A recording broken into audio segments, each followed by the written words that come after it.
This is the most dangerous problem in mathematics, one that young mathematicians are warned not to waste their time on. It's a simple conjecture that not even the world's best mathematicians have been able to solve. Paul Erdős, a famous mathematician, said, "Mathematics is not yet ripe enough for such questions." Here's how it works. Pick a number, any number. 7? Good choice. Okay, we're gonna apply two rules. If the number is odd, we multiply by 3 and add 1. So 3 times 7 is 21, plus 1 is 22. If the number is even, we divide by 2. So 22 divided by 2 is 11. Now we keep applying these two rules. 11 is odd, so we multiply by 3, 33, and add 1, 34. Even, divide by 2, 17. Odd. Multiply by 3, 51, add 1, 52. Even, divide by 2, 26. Still even. Divide by 2, 13. Odd.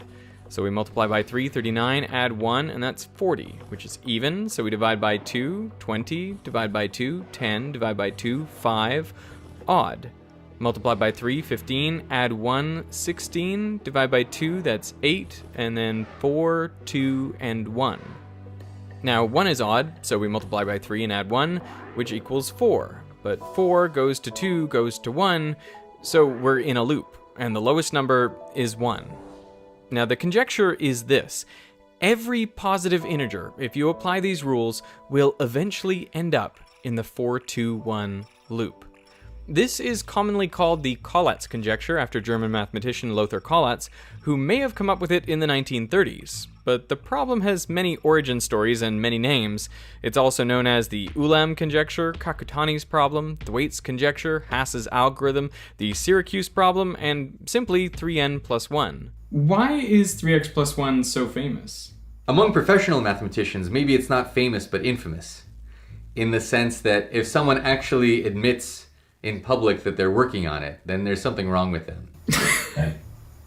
The numbers you get by applying 3x plus 1 are called hailstone numbers, because they go up and down like hailstones in a thundercloud, but eventually they all fall down to 1, or at least we think they do. You can think of the numbers as representing the height above the ground in meters. So a number like 26 would start 26 meters above the ground. And if you apply 3x plus 1, it rises up as high as 40 meters, and in total it takes 10 steps to get to 1. So 10 is called its total stopping time.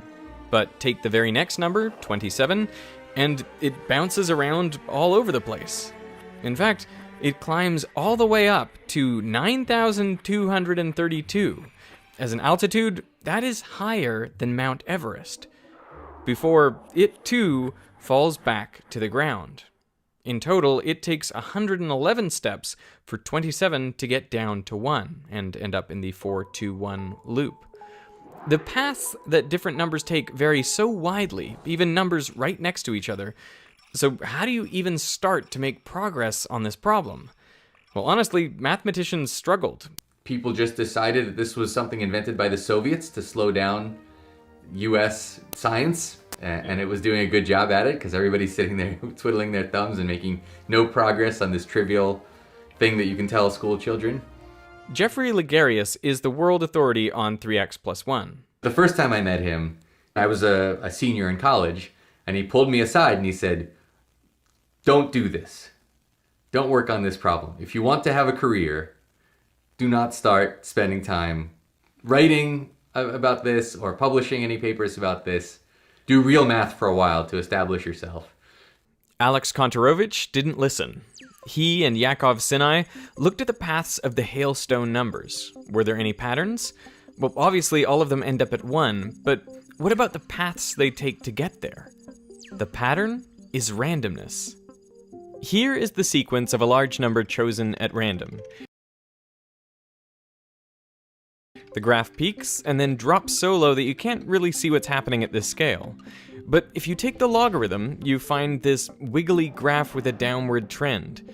It looks kind of like the stock market on a bad day. And this is no coincidence.